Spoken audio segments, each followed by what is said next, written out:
Sony has officially announced 2 new PlayStation 5 console models. Rumors have been swirling for quite some time that Sony was preparing to release new PS5 consoles with slimmer designs. Additional rumors claimed that Sony would be releasing a detachable disc drive that would give PS5 Digital Edition owners the chance to upgrade their systems to accept discs.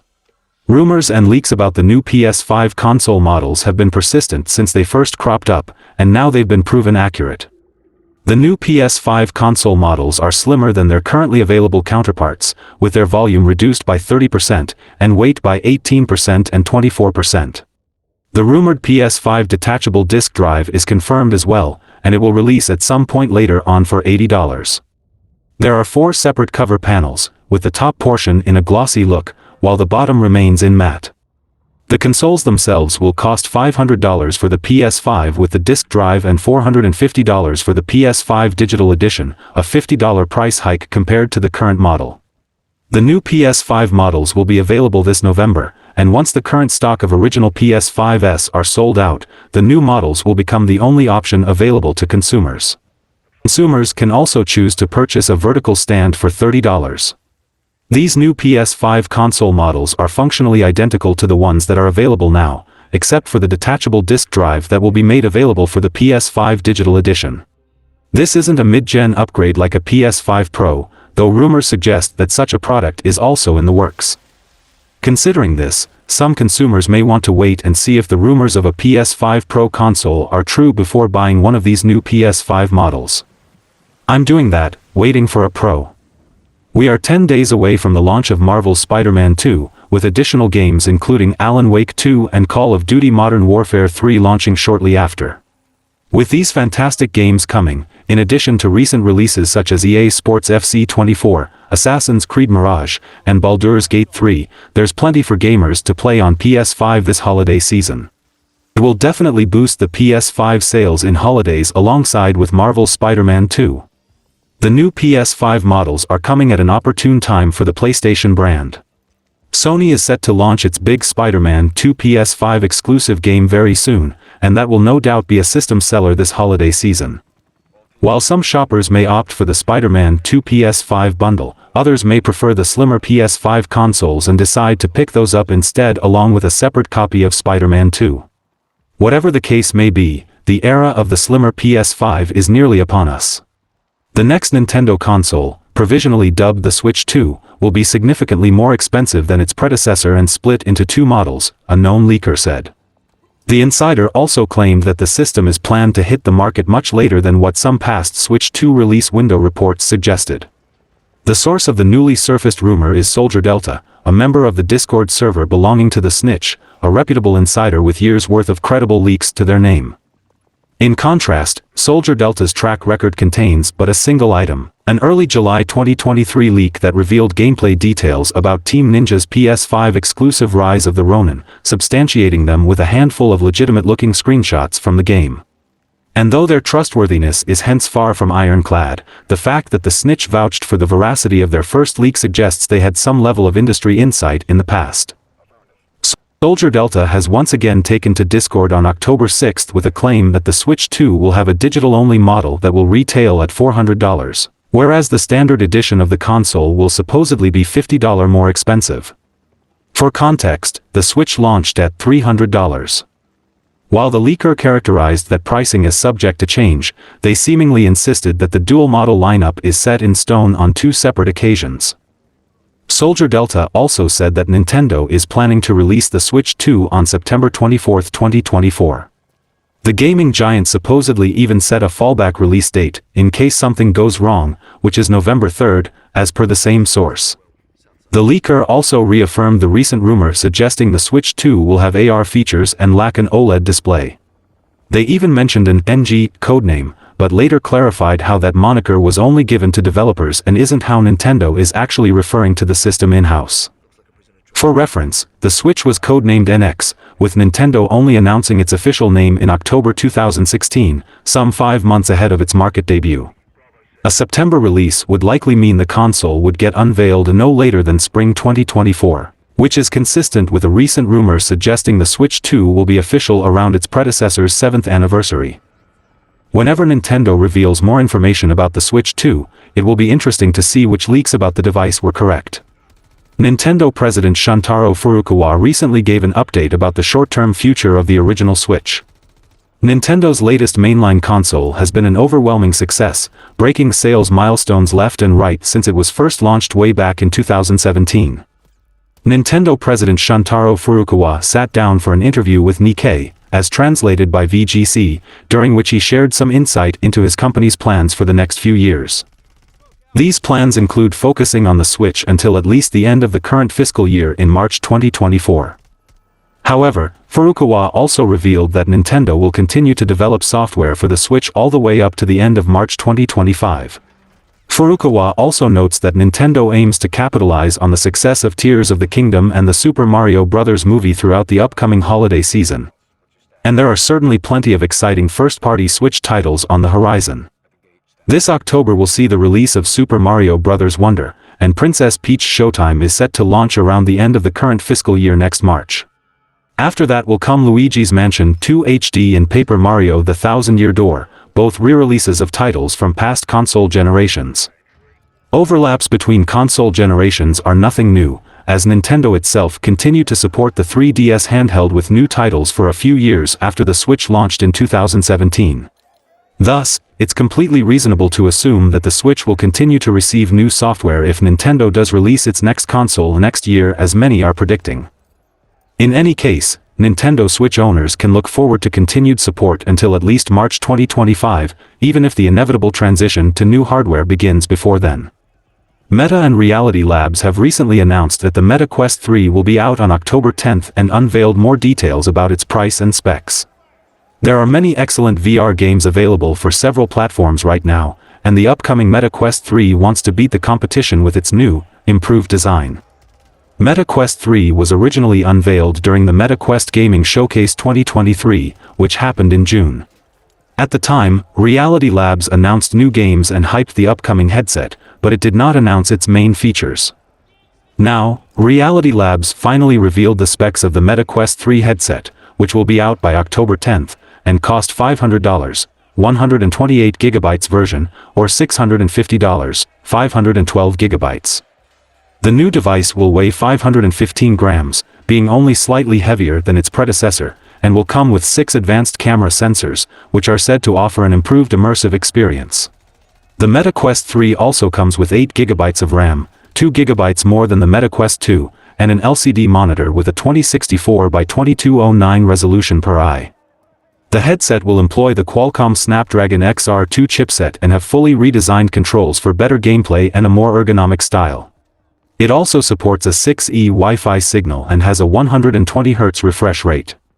The only detail that does not seem to have changed much from Meta Quest 2 is the battery life, as the device promises around 2 hours and a half of gaming when fully charged, which is about the same as the previous headset. Apart from these specs, users will essentially have access to the same catalog and most functions as Meta Quest 2, such as the ability to play Steam games using the VR headset. Meta Quest 2 owners don't need to worry, though, as the manufacturer has already promised that the previous headset will not be discontinued yet and that most games will be compatible with both versions. The Meta Quest 3 is powered by the second-gen Snapdragon XR2 processor, which is said to offer double the GPU performance compared to the Quest 2, which means better load times and graphical improvements. Another area of improvement is the pass-through feature. The Quest 2 came with a black and white pass-through which was a fuzzy mess, but the Quest 3 brings full-color pass-through, clear enough for using a phone with the headset on. There are 2 RGB cameras with twice the resolution of the Quest Pro, as well as a depth sensor for accurate room mapping. The Meta Quest 3 uses the same pancake lens as the Quest Pro, making it slimmer than the Quest 2. It is 40% slimmer and weighs about the same at 515 grams. It has a similar strap design, but the slimmer form factor should make it feel more comfortable on the face. The controllers have been redesigned and no longer have the ring that houses the tracking LEDs as with the Quest 2. They have improved haptics as well. Thanks to gesture tracking, the headset supports controller-free navigation with 4 IR cameras and 2 RGB cameras. It is backward compatible, so the entire library of games and apps will run on the Quest 3. For a limited time, Meta is offering Asgard's Wrath 2 for free with the Quest 3. The Quest 3 should have launched when this video go public. Nacon has revealed a brand new, officially licensed PlayStation 5 controller that will look to eliminate the stick drift problems that have plagued many modern gaming controllers. Sony sells its own line of first-party DualSense controllers for the PS5 that come in a variety of colors.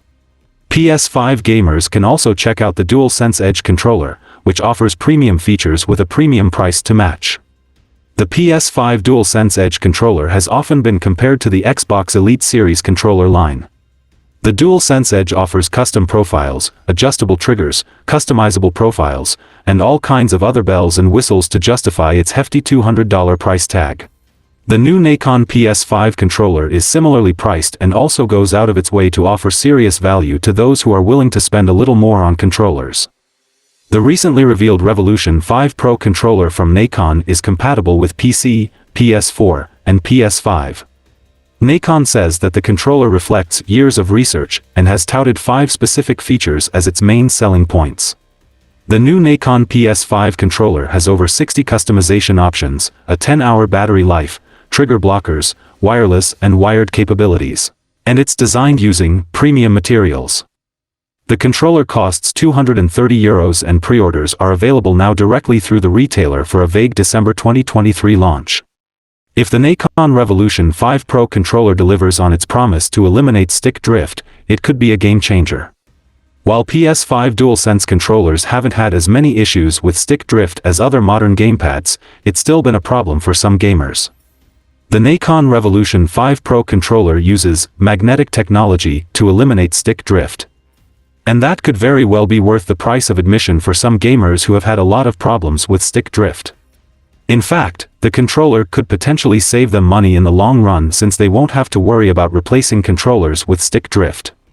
Hardcore PlayStation gamers that want an alternative to the DualSense Edge will want to check out the Nacon Revolution 5 Pro, though it's worth reiterating that it is compatible with more than just PlayStation consoles. As previously mentioned, the Nacon Revolution 5 Pro also works on PC, plus there are plans to make it compatible with Android and iOS mobile devices at some point in 2024. The first Far Cry 7 details have leaked online, revealing some interesting information about the upcoming open-world game. Alongside Assassin's Creed, Far Cry is one of Ubisoft's most popular franchises. While mileage may vary from one entry to the next, most games in the Far Cry series have been well received. Considering the franchise's persistent popularity, a Far Cry 7 is an inevitability, and fans may now have their first details. The Far Cry 7 leak comes from Insider Gaming and Tom Henderson, known for accurate gaming industry leaks. Henderson's report begins by debunking previous Far Cry 7 rumors that claimed the game would take place on an island called Kimsan and would be called Far Cry Rise. According to Insider Gaming's report, the Ubisoft Montreal-developed Far Cry 7 will launch in fall 2025 and be utilizing the Snowdrop engine used in the Division games and the upcoming Avatar: Frontiers of Pandora. Frontiers of Pandora has actually drawn comparisons to Far Cry, so it's not a stretch to think that the upcoming Far Cry 7 will be built using that engine. The Insider Gaming report has also revealed what fans can expect from Far Cry 7 in terms of story and gameplay. Apparently, Far Cry 7 will feature an in-game timer of 72 hours, with players having to rescue their kidnapped family members from a villainous group called the Sons of Truth within that time. Players can reportedly rescue their family members in any order, though they can also be killed, which will supposedly change the course of the story. The other main goal will be to wipe out the Sons of Truth. Players will also be able to utilize a new interrogation mechanic to gather helpful intel. It wasn't mentioned in the report, so this is purely speculation at this time, but based on the Far Cry franchise's history with iconic villains, one has to imagine that at least some members of the Sons of Truth could be played by Hollywood talent. Far Cry 3 famously featured Michael Mando as Vaz, while Far Cry 6 enlisted the talents of Giancarlo Esposito and Anthony Gonzalez. Other Far Cry games have instead relied on traditional video game actors, so it's really anyone's guess what direction Far Cry 7 might take. It's been just about 2 years since Ubisoft launched Far Cry 6 worldwide, and speculation is already going wild as to what could be in the next installment of the popular shooter series. Ubisoft tends to try and push the franchise into different locations with each new entry, though, and while the countries each game takes place in are almost entirely otherworldly, they're always inspired by real-life countries and cultures. With that being said, there are still plenty of different parts of the world that Ubisoft has yet to explore in the Far Cry series. Far Cry 2 is currently the series' only foray into the African continent, and it's clearly inspired mostly by the Central African region and countries like Cameroon or the Central African Republic. That still leaves so many other diverse regions across the continent where another game could potentially take place.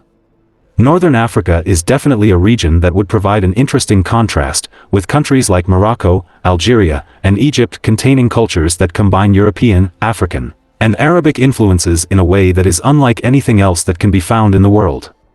It would also be a unique opportunity for Ubisoft, a French developer, to actually make a game centered in a largely French-speaking part of the world. Currently, the only adventure into any Asian culture taken by the franchise was Far Cry 4, which was inspired by Himalayan countries like Nepal or Bhutan. That leaves the door wide open for games that take place throughout much of the rest of the diverse continent. One of the most promising could definitely be Southeast Asia, with the wild rainforests and gorgeous coastlines in countries like Cambodia, Vietnam, and Myanmar being potentially perfect for a Far Cry open world. Thus far, of all the locations covered in the Far Cry series, no games have touched any areas that are inspired by European countries or cultures. A great entry point for games based on the continent would be the scenic countries on the Iberian Peninsula like Spain, Portugal, or Andorra. Far Cry 6 already clearly takes inspiration from Latin/Hispanic cultures, but is clearly more inspired by Latin American islands like the Dominican Republic or Cuba. A game set around the Iberian Peninsula region would be an interesting contrast while maintaining some similarities. Out of the 6 numbered Far Cry games currently in existence, half of them are set on islands. This may make the idea of yet another game in the series set on an island feel a little derivative. But the Southeast Asian islands around Indonesia and Papua New Guinea are a vastly different type of island setting compared to what's been seen in the series' history. Papua New Guinea is the country with the most living languages in the world at more than 800, which means there is no shortage of various cultures to inspire a Far Cry title. The Australian outback will always be a promising place to set an open-world game. It has a reputation for its vast, dry landscapes full of rocky landmarks and dangerous wildlife. A Far Cry game set in a location like the Outback would likely have almost a Wild West feel to it, which would be a unique aesthetic to bring to the franchise. Scandinavia isn't necessarily the first place people think of when it comes to modern locations troubled by tyrannical overlords and rebel militias. Far Cry is all about wild, beautiful nature fraught with all kinds of large and dangerous wildlife, though, and Scandinavia has that in droves.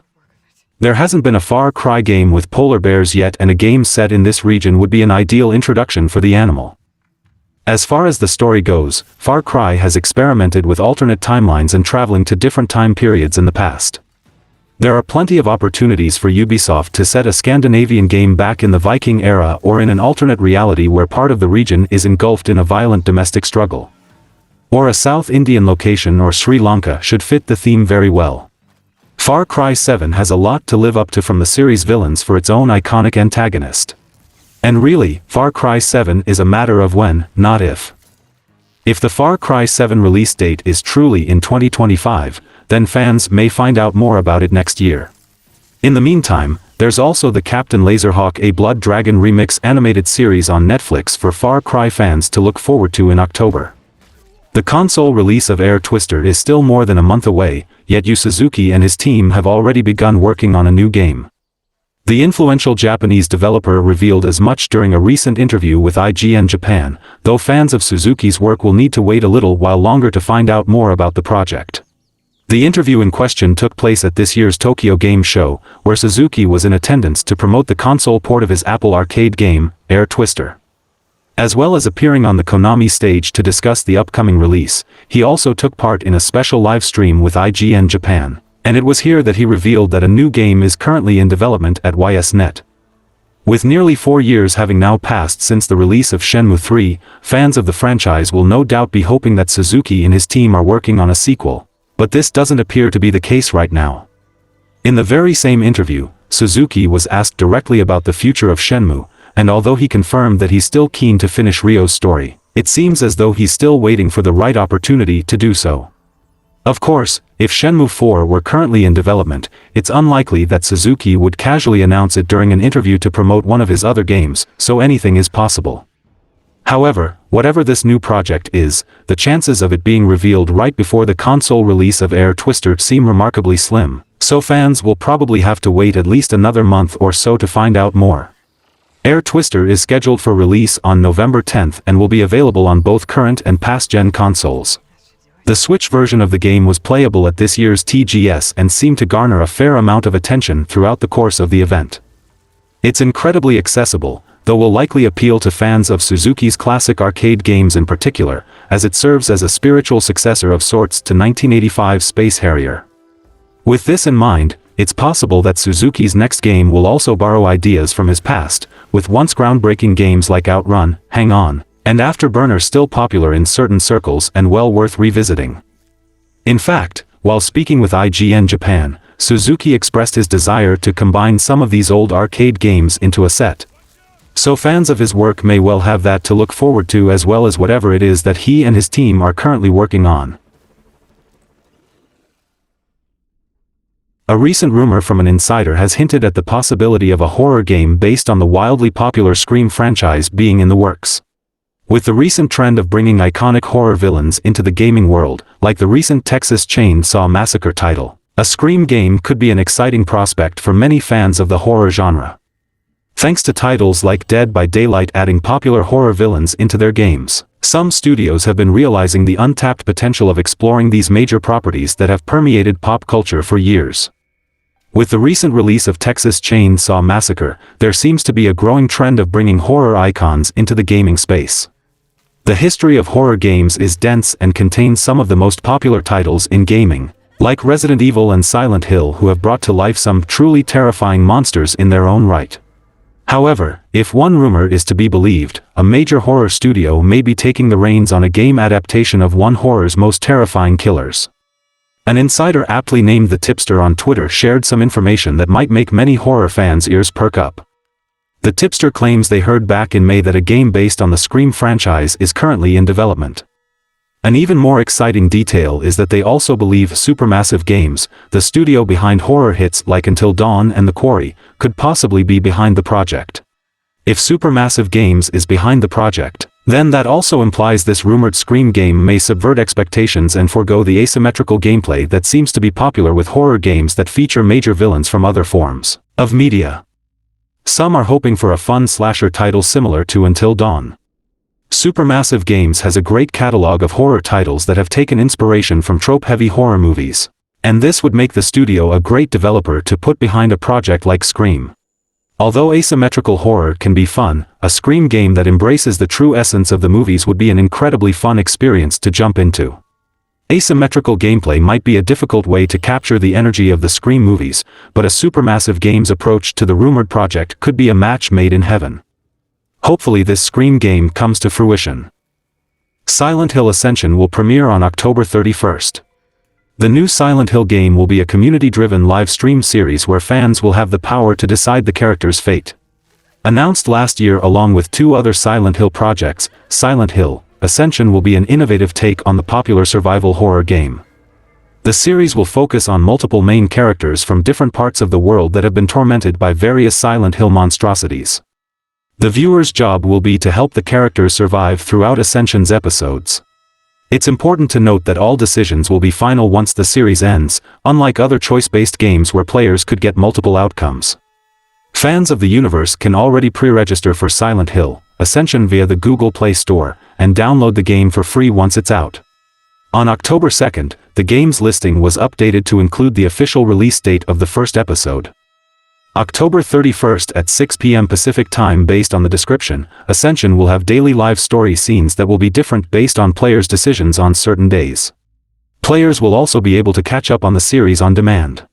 However, the listing didn't mention the total number of episodes that Ascension will have. Many Silent Hill fans online expressed their excitement for Silent Hill Ascension's release date, especially since they've been waiting a while for Konami to launch any new Silent Hill projects. However, some didn't seem thrilled about Ascension, especially the fact that it's going to be available on mobile, which they didn't seem to expect. At the same time, there were a number of people that didn't seem to understand the live series format of Ascension, and were expecting the usual survivor horror gameplay the series is known for.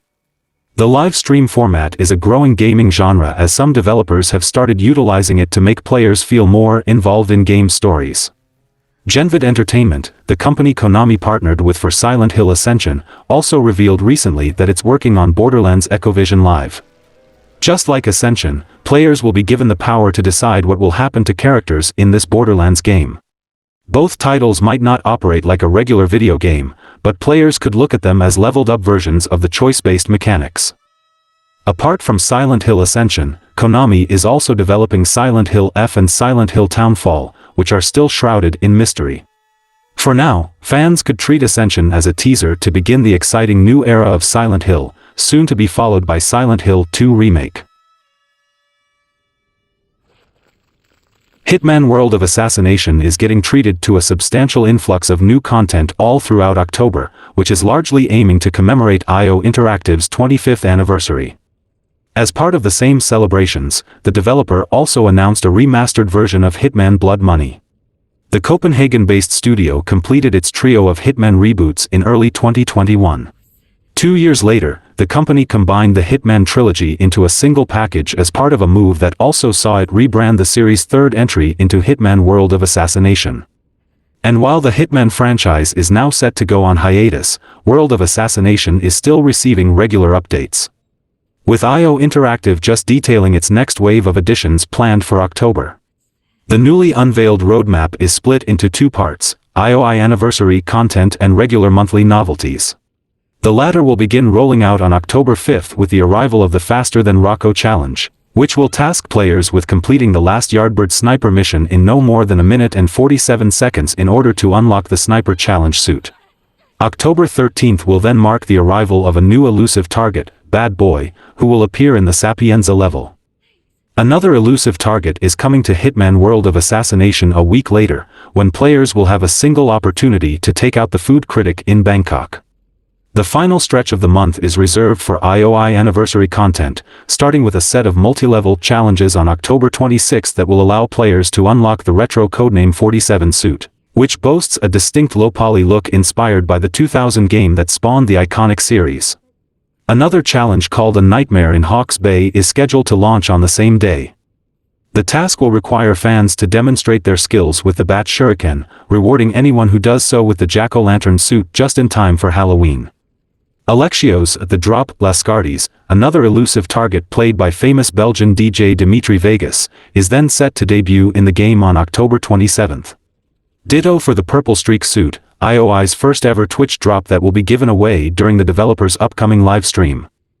Around this time is when Hitman World of Assassination is planned to receive its next patch, which will bump the game's version number up to 3.170 and introduce some quality of life improvements, as well as bug fixes. IOI has yet to commit to a concrete release date for the late October update. A new listing on NeoWiz's website confirms that the recently released Lies of P is getting DLC, with development on it having started. The Pinocchio-inspired Souls-like game launched this past September, and has become a bit of a sleeper hit in a year full of highly anticipated and well-received games. Lies of P's mostly positive impressions have made it a standout game for the indie studio, where gamers have praised it as a title that can stand alongside From Software's other titles. Lies of P's positive qualities seem to be continuing onwards, as NeoWiz has confirmed it has begun production on its DLC. DLC in Soulsborne games have helped elevate or enrich an already tough-as-nails experience by adding a new world to explore, along with dungeons and bosses to conquer that are sometimes harder than the ones found in the base game.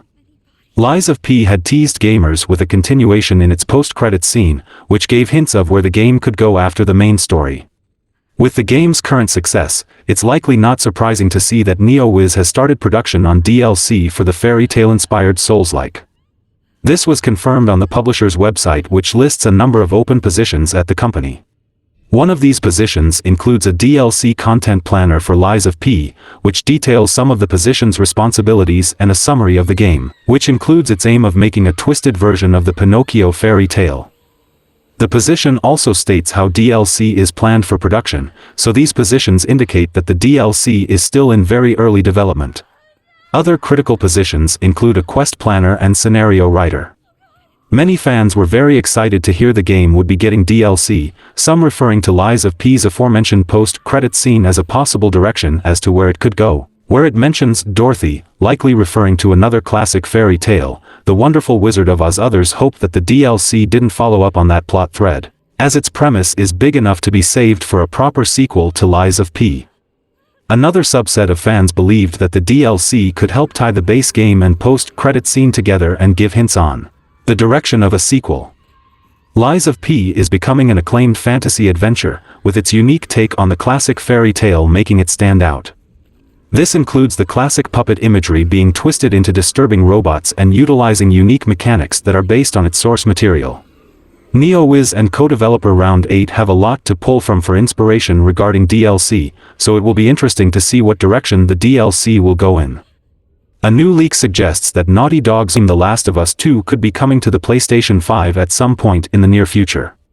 The Last of Us 2 launched on the PS4 in 2020, earning mixed reception from gamers, though some story beats proved controversial with hardcore fans of the franchise. Sony and Naughty Dog have re-released the original Last of Us games multiple times. This included a Last of Us remaster that brought the PS3 game to the PS4, plus a full-blown remake called The Last of Us Part 1 that saw Ellie and Joel's grim adventure remade for the PS5. Now it seems that The Last of Us 2 could be getting a similar treatment, as there is evidence to suggest that the game could be getting remastered for Sony's newest hardware. As discovered by Insider Gaming, Naughty Dog lead outside artist Mark Paggiarillo made mention of the unannounced Last of Us 2 Remastered on his LinkedIn profile, though it has since been updated to remove any mention of the game. Paggiarillo's profile didn't provide any other details about what The Last of Us 2 Remastered might entail or when it could release. However, one has to assume that the game will be coming to PS5 at the very least, and a PC port shouldn't be ruled out either. Sony brought The Last of Us to PC through The Last of Us Part 1, with the PC port of the game coming out some odd months after the PS5 version released. Sony has made it clear that it plans on bringing more of its PlayStation exclusives to PC, and so Last of Us 2 coming to PC is a matter of when, not if. While many would likely be satisfied if the PS4 version of the game was ported to PC, a remaster with improved graphics and other potential enhancements could make the game even more appealing to PC gamers. If The Last of Us 2 Remastered does exist, and it does come to PC, then hopefully it avoids making the same mistakes as the previous game. The Last of Us Part 1 on PC launched with multiple issues that dragged the experience down for PC gamers. Post-launch updates patched things up, but it was still disappointing for many PC gamers that the game launched in a much worse state than its PS5 counterpart. Time will tell if The Last of Us 2 Remastered is real or not, but there should be plenty more for fans of the franchise to look forward to in the years ahead. Even though The Last of Us multiplayer game is reportedly running into some serious problems, Naughty Dog is rumored to be working on The Last of Us 3, while HBO is prepping a second season of The Last of Us TV series. The Part 2 will release coincide with Season 2 of the HBO show. Hopefully Naughty Dog release some new games, and not go downhill from here. The creative director of Mario plus Rabbids, Sparks of Hope, Davide Soliani, has expressed significant interest in returning to the Rayman franchise with a brand new game. Sparks of Hope's third and final DLC, Rayman in the Phantom Show, launched at the end of August 2023. Where the titular DLC character finds himself transported into a new dimension based on various movie genres. The DLC features the former Ubisoft mascot in a starring video game role for the first time in over a decade, with fans glad to have Rayman in the spotlight, even if it's via a crossover like Mario plus Rabbids. The last franchise entry in the series was 2013's Rayman Legends, along with its definitive edition re-release on Nintendo Switch in 2017. While Rayman himself is a rather recognizable character for longtime gamers, nowadays he has been pushed away in favor of the more recognizable Rabbid characters. He's been relegated to occasional cameo roles ever since the Rabbids ostensibly took the spotlight from the former Ubisoft mascot. Despite the character's lack of popularity among modern gamers, the director behind Mario plus Rabbids wants to bring the limbless wonder back to the spotlight with a new game. This desire was expressed in an interview between Nintendo Everything and Soliani, where the director was asked if he was potentially working on a new Rayman game. Soliani said if he had the opportunity, he would go for it. He notes that since Rayman isn't tied to any sense of realism, the team could go wild with designing the environment or enemies in creative ways. He notes that their experience working on Mario plus Rabbids Sparks of Hope allowed them to go crazy and create their own creative enemies and artistic environments. Soliani has an intense passion for the Rayman character, as the first game he ever worked on at Ubisoft was the original 1995 Rayman. Soliani hoped that with the release of Sparks of Hope's latest DLC, he could rally the Rayman fanbase to bring back the character into the spotlight after all these years. He also previously teased that a secret message could be found at the end of the DLC if players went the distance to reach 100% completion for said DLC as well. Soliani has also previously mentioned that he'd love to see Rayman in Super Smash Bros. Or the Mario Kart spin-offs as a guest character, though notes that the decision would need to be entirely up to Nintendo and not solely him. While the character would get a trophy in Super Smash Bros. For Wii U and 3DS along with being represented as a spirit in Super Smash Bros. Ultimate, he still remains unplayable in the crossover series. Hopefully, the new DLC for Sparks of Hope helps reignite passion for the limbless hero. Some senior Disney executives are pushing for the company to launch a serious foray into the gaming space by acquiring at least one major developer-publisher, according to a newly surfaced report. However, none have yet managed to sell the idea to CEO Bob Iger following his return to Disney in November 2022. Iger first stepped down as the CEO of Disney in February 2020, spending another 18 months in the largely advisory role of executive chairman before announcing his retirement. But with the company's stock down over 30% since his departure, Iger's 2022 return to Disney was lauded as a huge deal for the entertainment giant. Nevertheless, the industry veteran has so far struggled to recapture the magic from his initial 15-year stint at the conglomerate, whose current earnings are almost two-thirds of the way down from their 2018 peak, when they surpassed $15 billion. Iger has repeatedly been pitched the idea of bolstering the company's revenue streams with gaming acquisitions since returning to Disney, Bloomberg reports, citing insiders familiar with the matter. One particular potential acquisition target that was brought up by his deputies was Electronic Arts, as per the same source. Those ideas were possibly emboldened by the recent reports of EA being in the market for a buyer or merger, which emerged online shortly before Iger's return to Disney. The CEO has yet to give any indication of being on board with a big gaming bet the size of EA, with Bloomberg sources characterizing his response to such pitches as non-committal. Even if that wasn't the case, buying one of the largest game companies on the planet would not be a straightforward task for Disney. EA's current market cap is close to $35 billion, so its hypothetical buyout price would likely have to go beyond that figure even if the company was open to a sale. For reference, Microsoft's acquisition of Activision Blizzard was agreed at $95 per share, roughly $30 more than what the Call of Duty makers' stock opened at on January 14, 2022, the last trading day before the deal's announcement. Even with that all-cash and stock deal now verging on completion, Microsoft will still have plenty of liquidity left, with its June 2023 cash reserves being in the ballpark of $111 billion. In contrast, Disney's stockpile at the start of the last quarter was about 10% of that figure, meaning that the only way the company could fund a major gaming acquisition the size of EA anytime soon would be through debt. As of June, Disney's outstanding debt already stood at $47.18 billion, nearly one-third of the entertainment giant's total market cap. EA also contacted Amazon for an acquisition earlier this year, according to Jason Schreier. Whether that state of the company's balance sheet is at the root of Iger's reservations about the idea of gaming acquisitions is unclear. However, that cautiousness dovetails with Iger's late 2022 claim that Disney has no plans to acquire more assets. There is also another report that Disney is looking to sell themselves. It is a possibility, but we'll have to wait and see. More and more consolidation will follow, unfortunately. Virtuos has unveiled a new game development studio, Virtuos Tokyo. The games firm said its operations will expand business partnerships with Japanese developers. Leading the new studio will be general manager Pierre Guiaro. His career of more than 15 years includes working at firms such as 2K, Koei Tecmo, and WizCorp. The Virtuos Tokyo leadership also includes business development manager Ryo Arai and head of production Ryo Nakagawa. Japan has always been a key global game hub, and it is a particularly exciting time for Virtuos to expand our presence and in-market capabilities, given the increasing demand in Asia for creative game design. Our team is looking forward to supporting Japanese developers on both creative and technical needs, and contributing to the continual growth of the local games industry. Virtuos Tokyo joins Virtuos Labs Warsaw, which opened in May, and Virtuos Labs Prague, which launched in August. A year after unveiling the co-development studio Calypti, Virtuos Studios has shut it down. As reported by game developer, the news was spotted as staffers shared on LinkedIn that the location was closed. Regarding the decision to close Calypti, a representative said, navigating the dynamic business environment requires different approaches while making corresponding adjustments, and this difficult decision was made on the basis of the business performance of Calypti, they said. They also said this was an isolated decision and will not affect other studio locations. Virtuos opened a new Tokyo studio 2 weeks ago.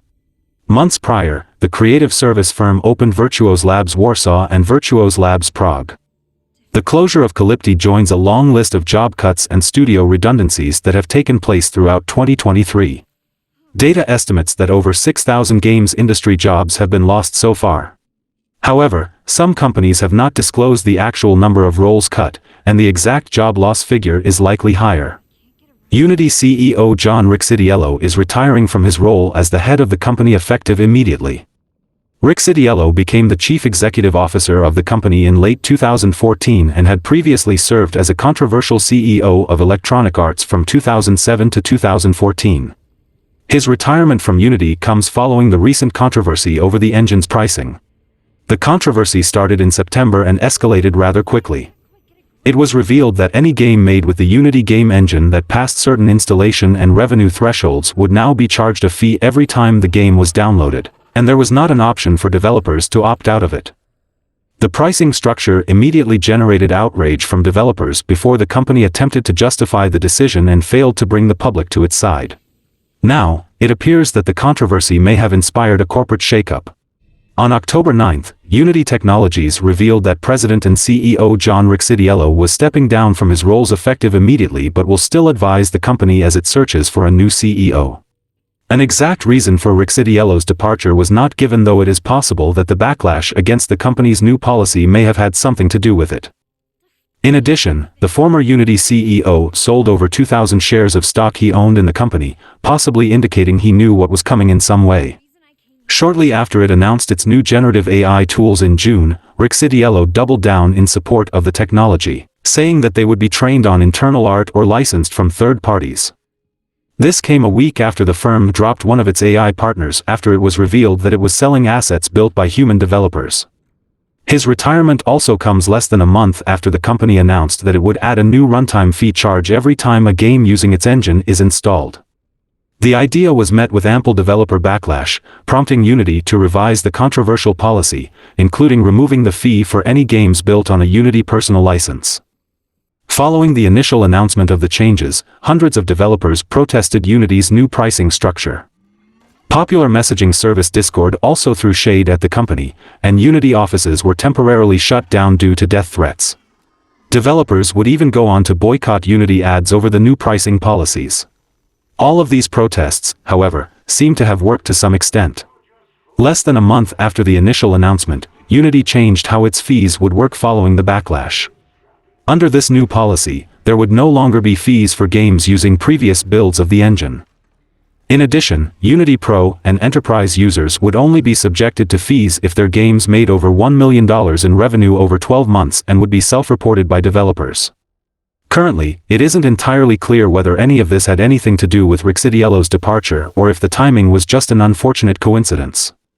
Only time will tell if developers will continue to use the engine following this controversy or if Unity will stick to this new policy after a new CEO is found. World of Warcraft has announced that Chris Metzen, one of the core architects of the Warcraft universe and a beloved figure to most Blizzard fans, has officially assumed the role of its creative director. Metzen initially retired from Blizzard Entertainment in September 2016, shortly after the launch of Legion, considered one of the best World of Warcraft expansions. His concept art was not only responsible for giving the Warcraft franchise its iconic look, but the creative decisions that he pushed for during development have come to define the World of Warcraft of both past and present. Metzen returned to Blizzard Entertainment as a creative advisor in December 2022, and now as the creative director of the Warcraft franchise, he will have the opportunity to define World of Warcraft's future. Public opinion on the expansions that followed his departure was notably low, with many players considering Battle for Azeroth and Shadowlands to be a low point in the game's storied history. By contrast, Dragonflight launched to a cautiously excited audience, and by the end of its first major content patch, had established itself as one of the better expansion packs in terms of story and characters. Though it would be folly to pin the success of the latest World of Warcraft expansion on Metzen's shoulders alone, the players see his return as the culmination of all the goodwill earned through the creative decisions made in Dragonflight, and a sign that good things are on the horizon for Azeroth. The announcement was posted on Twitter by the official World of Warcraft account, with a tease that Chris Metzen and his team would once again take the stage during BlizzCon to share what's next in store for the Warcraft universe. With patch 10.2 on the horizon, World of Warcraft players are enjoying a steady stream of high-quality content, as Dragonflight's ambitious roadmap continues to meet their expectations. Though some of the criticisms levied against the trading post were not unfounded, for the most part. Dragonflight has been received much better than its predecessors, with new features such as dragon riding, or adding a third specialization to the Evoker, being the key highlights. Though it remains to be seen where the new chapter of Azeroth will take its champions, players have already begun to speculate on the release date for the next World of Warcraft expansion. With the possibility of Cataclysm coming to classic servers, fans are also hoping that Blizzard has been setting the stage for a new world revamp. That being said, Metzen's appointment as creative director is bound to at least guarantee that Azeroth will feel right, no matter where the story takes place. EA's Criterion studio has moved divisions to work on the Battlefield franchise. The UK studio was previously under the EA Sports banner, but will now operate under Vince Zampella's group within EA Entertainment. No layoffs are planned as part of the move, EA told GamesIndustry.biz. Criterion is famous for burnout and need for speed, but it has worked on several Battlefield and Battlefront games before and is familiar with the Frostbite engine. Alongside Battlefield, Criterion will continue to lead development on future Need for Speed titles. The firm joins a roster of Battlefield studios that include DICE, Ripple Effect, and Ridgeline. As we've said before, we're all in on Battlefield, said Zampella in a blog post. Today, Criterion is added to our world-class Battlefield studios dedicated to ushering in a new era for the franchise. The majority of the team will be working alongside DICE, Ripple Effect, and Ridgeline that are led by Byron Beatty, GM of Battlefield. Criterion's experience with Battlefield, our technology, and building engaging experiences will have an immediate positive impact as we continue to work on Battlefield 2042, and as we continue pre-production on a connected Battlefield universe. There is no better studio to join us on this journey, and I couldn't be more excited. Work will also continue on what's next for Need for Speed. Many of you might be familiar with my history in games, having worked with extremely talented teams on Apex Legends, Titanfall, and Star Wars Jedi here at Electronic Arts. But you might not know I have a passion for cars, which also makes Criterion a perfect match for me to explore another genre in gaming that I love. EA's other racing studio Codemasters will continue to operate under EA Sports, where it is developing officially licensed F1 and WRC games. An EA Sports spokesperson added in a statement, "Racing continues to be a critical part of the EA Sports portfolio as we grow sports fandom around the world. Our focus is on creating authentic, best-in-class motorsports experiences through EA Sports F1 and our upcoming EA Sports WRC title." It follows a year of change for Criterion. Following the release of Need for Speed Unbound in December, a number of long-serving Criterion leaders left the company, including VP and GM Matt Webster, executive producer Pete Lake, senior technical director Andre Shires, head of studio development Alan McDermott, and head of content Steve Uphill. They went on to form a new startup called Fuse Games. This was followed by the departure of head of studio operations Steve Cuss in June. And that's all for the video, guys. Like and share the video for a greater audience. Comment your thoughts on the topics, and donations are always appreciated. Subscribe to the channel and click the bell icon, and until then, from SMPV, it's goodbye.